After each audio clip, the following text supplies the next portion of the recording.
ओम शांति। आज बाबा के 21 फरवरी के महावाक्य हैं। बाबा ने कहा, मीठे बच्चे, पास विद ऑनर होना है तो बुद्धि योग थोड़ा भी कहीं न भटके, एक बाप की याद रहे। देह को याद करने वाले ऊंच पद नहीं पा सकते। प्रश्न है, सबसे ऊंची मंजिल कौन सी है?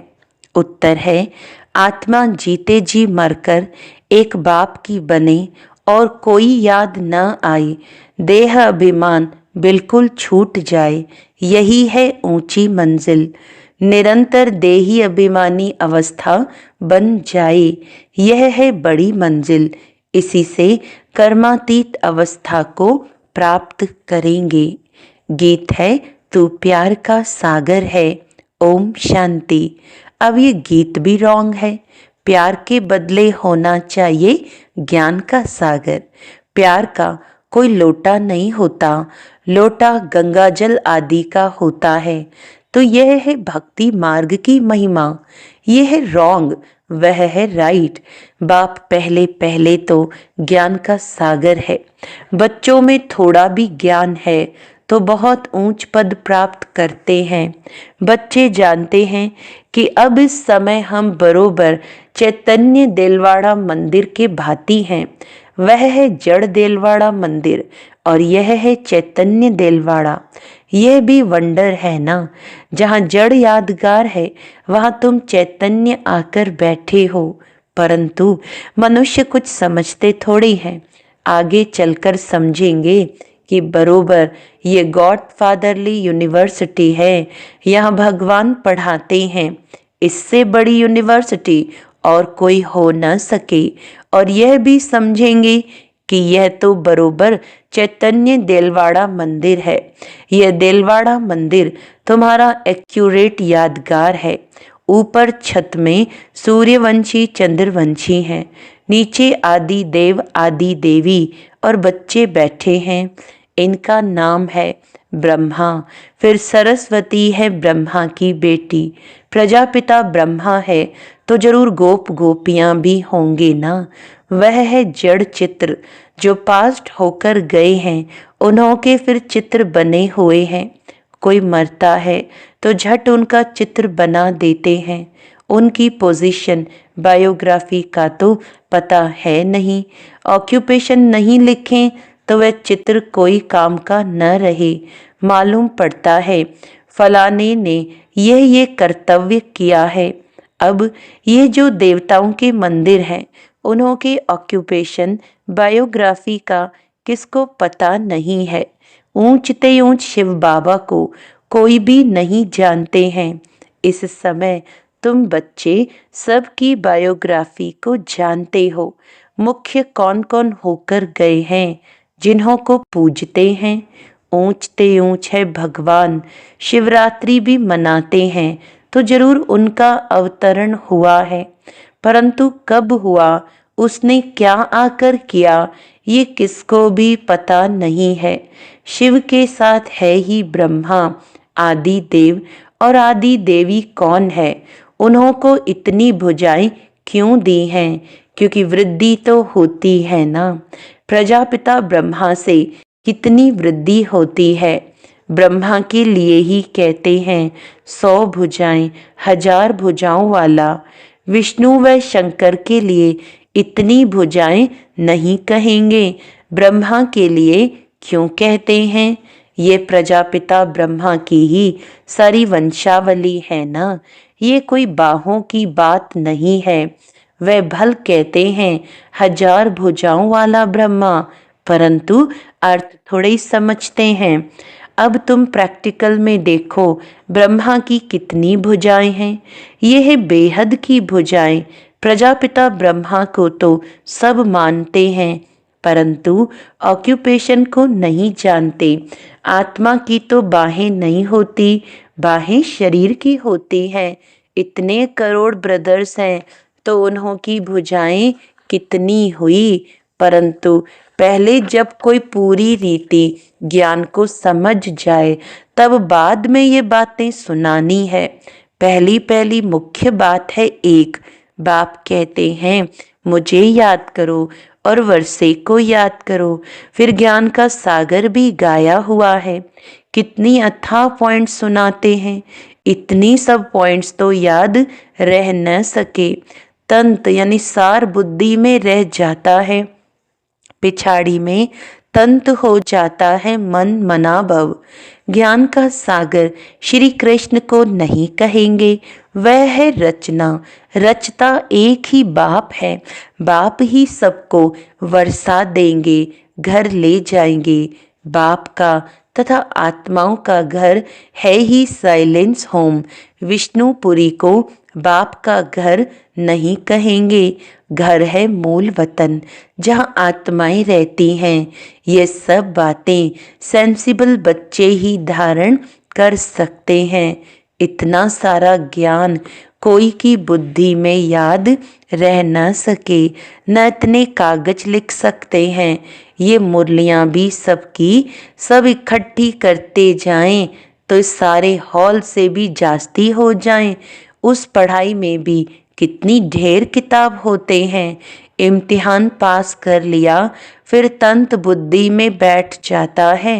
बैरिस्ट्री का इम्तिहान पास कर लिया, एक जन्म के लिए अल्पकाल सुख मिल जाता है। वह है विनाशी कमाई। तुमको तो ये बाप अविनाशी कमाई कराते हैं भविष्य के लिए। बाकी जो भी गुरु गोसाई आदि हैं वह सब विनाशी कमाई कराते हैं। विनाश के नज़दीक आते जाते हैं, कमाई कम होती जाती है। तुम कहेंगे कमाई तो बढ़ती जाती है, परंतु नहीं, ये तो सब खत्म हो जाना है। आगे राजाओं आदि की कमाई चलती थी, अभी तो वे भी नहीं हैं। तुम्हारी कमाई में कितना समय चलती है तुम जानते हो। ये बना बनाया ड्रामा है जिसको दुनिया में कोई नहीं जानते हैं। तुम्हारे में भी नंबर वार हैं जिनको धारणा होती है। कई तो बिल्कुल कुछ भी समझा नहीं सकते हैं। कोई कहते हैं हम मित्र संबंधियों आदि को समझाते हैं, वह भी तो अल्पकाल हुआ ना। औरों को प्रदर्शनी आदि क्यों नहीं समझाते? पूरी धारणा नहीं है। अपने को मियाँ मिट्ठू तो नहीं समझना है ना। सर्विस का शौक है तो जो अच्छी रीति समझाते हैं उनका सुनना चाहिए। बाप ऊंच पद प्राप्त कराने आए हैं तो पुरुषार्थ करना चाहिए ना। परंतु तकदीर में नहीं है तो श्रीमत भी नहीं मानते, फिर पद भ्रष्ट हो जाता है। ड्रामा प्लान अनुसार राजधानी स्थापन हो रही है, उसमें तो सब प्रकार के चाहिए ना। बच्चे समझ सकते हैं, कोई अच्छी प्रजा बनने वाले हैं, कोई कम। बाप कहते हैं हम तुमको राजयोग सिखलाने आया हूँ। देलवाड़ा मंदिर में राजाओं के चित्र हैं ना, जो पूज्य बनते हैं वही फिर पुजारी बनते हैं। राजा रानी का मर्तबा तो ऊंच है ना। फिर वाम मार्ग में आते हैं तब भी राजाई अथवा बड़े बड़े साहूकार तो हैं। जगन्नाथ के मंदिर में सबको ताज दिखाया है, प्रजा को तो ताज नहीं होगा। ताज वाले राजाएं भी विकार में दिखाते हैं। सुख संपत्ति तो उन्हों को बहुत होगी, संपत्ति कम जास्ती तो होती है। हीरे के महल और चांदी के महलों में फर्क तो होता है। तो बाप बच्चों को कहेंगे अच्छा पुरुषार्थ कर ऊंच पद पाओ। राजाओं को सुख जास्ती होता है, वहाँ सब सुखी होते हैं। जैसे यहाँ सबको दुख है, बीमारी आदि तो सबको होती ही है, वहाँ सुख ही सुख है। फिर भी मर्तबे तो नंबर वार हैं। बाप सदैव कहते हैं पुरुषार्थ करते रहो, सुस्त मत बनो। पुरुषार्थ से समझा जाता है। ड्रामा अनुसार इनकी सदगति इस प्रकार इतनी ही होती है। अपनी सद्गति के लिए श्रीमत पर चलना है। टीचर की मत पर स्टूडेंट न चले तो कोई काम के नहीं। नंबरवार पुरुषार्थ अनुसार तो सब हैं। अगर कोई कहते हैं कि हम यह नहीं कर सकेंगे तो बाकी क्या सीखेंगे।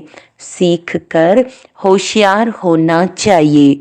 जो कोई भी कहे ये समझाते तो बहुत अच्छा है, परंतु आत्मा जीते जी मरकर एक बाप की बने और कोई याद न आए, देह अभिमान छूट जाए, यह है ऊंची मंजिल। सब कुछ भूलना है, पूरी देही अभिमानी अवस्था बन जाए, यह बड़ी मंजिल है। वहाँ आत्माएं हैं ही अशरीरी, फिर यहाँ आकर देह धारण करती हैं। अब फिर यहाँ इस देह में होते हुए अपने को अशरीरी समझना है। ये मेहनत बड़ी भारी है। अपने को आत्मा समझ कर्मातीत अवस्था में रहना है। सर्प को भी अकल है ना, पुरानी खाल छोड़ देते हैं तो तुमको देह अभिमान से कितना निकलना है। मूल वतन में तो तुम हो ही देही अभिमानी। यहाँ देह में होते अपने को आत्मा समझना है। देह अभिमान टूट जाना चाहिए। कितना भारी इम्तिहान है। भगवान को खुद आकर पढ़ाना पड़ता है। ऐसे और कोई कह ना सके कि देह के सब संबंध छोड़ मेरा बनो, अपने को निराकार आत्मा समझो। कोई भी चीज का भान न रहे। माया एक दो की देह में बहुत फंसाती है। इसीलिए बाबा कहते हैं इस साकार को भी याद नहीं करना है। बाबा कहते तुमको तो अपनी देह को भी भूलना है, एक बाप को याद करना है। इसमें बहुत मेहनत है। माया अच्छे अच्छे बच्चों को भी नाम रूप में लटका देती है। यह आदत बड़ी खराब है। शरीर को याद करना ये तो भूतों की याद हो गई। हम कहते हैं एक शिव बाबा को याद करो, तुम फिर 5 भूतों को याद करते रहते हो। देह से बिल्कुल लगाव नहीं होना चाहिए। ब्राह्मणी से भी सीखना है, न कि उनके नाम रूप में लटकना है। देही अभिमानी बनने में ही मेहनत है। बाबा के पास भले चाट बहुत बच्चे भेज देते हैं, परंतु बाबा उस पर विश्वास नहीं करता है। कोई तो कहते हैं हम शिव बाबा के सिवाय और किसको याद नहीं करते हैं, परंतु बाबा जानते हैं पाई भी याद नहीं करते हैं। याद की तो बड़ी मेहनत है, कहाँ न कहाँ फंस पड़ते हैं। देहधारी को याद करना ये तो 5 भूतों की याद है। इनको भूत पूजा कहा जाता है। भूत को याद करते हैं। यहाँ तो तुमको एक शिव बाबा को याद करना है। पूजा की तो बात नहीं, भक्ति का नामो निशान गुम हो जाता है। फिर चित्रों को क्या याद करना है, वह भी मिट्टी के बने हुए हैं। बाप कहते हैं यह भी सब ड्रामा में नूंद है। अब फिर तुमको पुजारी से पूज्य बनाता हूँ। कोई भी शरीर को याद नहीं करना है सिवाय एक बाप के। आत्मा जब पावन बन जाएगी तो फिर शरीर भी पावन मिलेगा। अभी तो ये शरीर पावन नहीं है। पहले आत्मा जब सतो प्रधान से सतो रजो तमो में आती है तो शरीर भी उस अनुसार मिलता है। अभी तुम्हारी आत्मा पावन बनती जाएगी, लेकिन शरीर अभी पावन नहीं होगा। ये समझने की बातें हैं। ये पॉइंट्स भी उनकी बुद्धि में बैठेंगी जो अच्छी रीति समझकर समझाते रहते हैं। सतो प्रधान आत्मा को बनना है। बाप को याद करने की ही बड़ी मेहनत है। कईयों को तो जरा भी याद नहीं रहती है। पास विद ऑनर बनने के लिए बुद्धियोग थोड़ा भी कहीं ना भटके, एक बाप की ही याद रहे। परंतु बच्चों का बुद्धि योग भटकता रहता है। जितना बहुतों को आप समान बनाएंगे उतना ही पद मिलेगा। देह को याद करने वाले कभी ऊंच पद पा न सके। यहाँ तो पास विद ऑनर होना है। मेहनत बिगर ये पद कैसे मिलेगा। देह को याद करने वाले कोई पुरुषार्थ नहीं कर सकते। बाप कहते हैं पुरुषार्थ करने वालों को फॉलो करो। ये भी पुरुषार्थ ही है ना। ये बड़ा विचित्र ज्ञान है। दुनिया में किसको भी पता नहीं है, किसकी भी बुद्धि में नहीं बैठेगा कि आत्मा की चेंज कैसे होती है। ये सारी गुप्त मेहनत है। बाबा भी गुप्त है। तुम राजाई कैसे प्राप्त करते हो। लड़ाई झगड़ा कुछ भी नहीं है। ज्ञान और योग की ही बात है। हम कोई से लड़ते नहीं हैं। यह तो आत्मा को पवित्र बनाने के लिए मेहनत करनी है। आत्मा जैसे जैसे पतित बनती जाती है तो शरीर भी पतित लेती है। फिर आत्मा को पावन बनकर जाना है। बहुत मेहनत है। बाबा समझ सकते हैं कौन कौन पुरुषार्थ करते हैं। यह है शिव बाबा का भंडारा। शिव बाबा के भंडारे में तुम सर्विस करते हो। सर्विस नहीं करेंगे तो पाई पैसे का पद जाकर पाएंगे। बाप के पास सर्विस के लिए आए और सर्विस नहीं की तो क्या पद मिलेगा। यह राजधानी स्थापन हो रही है। इसमें नौकर चाकर आदि सब बनेंगे ना। अभी तुम रावण पर जीत पाते हो, बाकी और कोई लड़ाई नहीं है। ये समझाया जाता है। कितनी गुप्त बात है। योग बल से विश्व की बादशाही तुम लेते हो। तुम जानते हो हम अपने शांति धाम के रहने वाले हैं। तुम बच्चों को बेहद का घर ही याद है। यहाँ हम पाठ बजाने आए हैं, फिर जाते हैं अपने घर। आत्मा कैसे जाती है यह भी कोई समझते नहीं है। ड्रामा प्लान अनुसार आत्माओं को आना ही है। अच्छा, मीठे मीठे सिकिलदे बच्चों प्रति माता पिता बाप दादा का याद प्यार और गुड मॉर्निंग। रूहानी बाप की रूहानी बच्चों को नमस्ते। हम रूहानी बच्चों की रूहानी बाप दादा को याद प्यार गुड मॉर्निंग। नमस्ते नमस्ते नमस्ते जी। धारणा के लिए मुख्य सार है, किसी भी देहधारी से लगाव नहीं रखना है।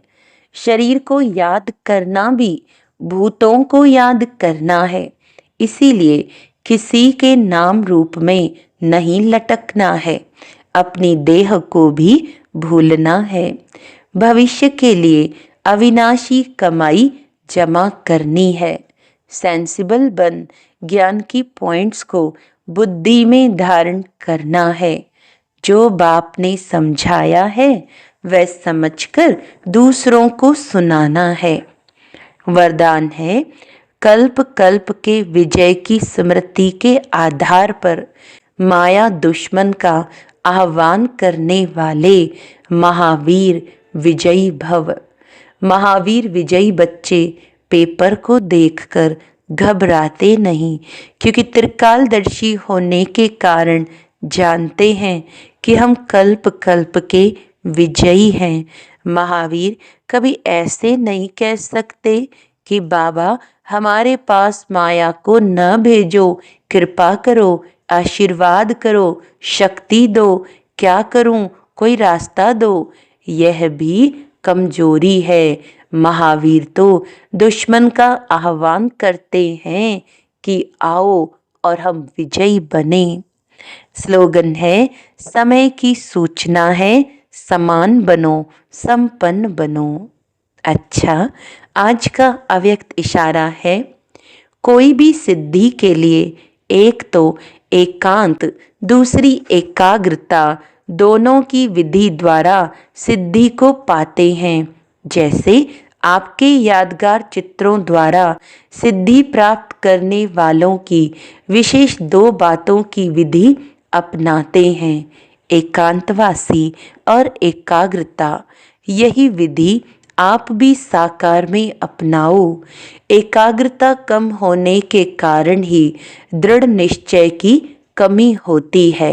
एकांतवासी कम होने के कारण ही साधारण संकल्प बीज को कमजोर बना देते हैं।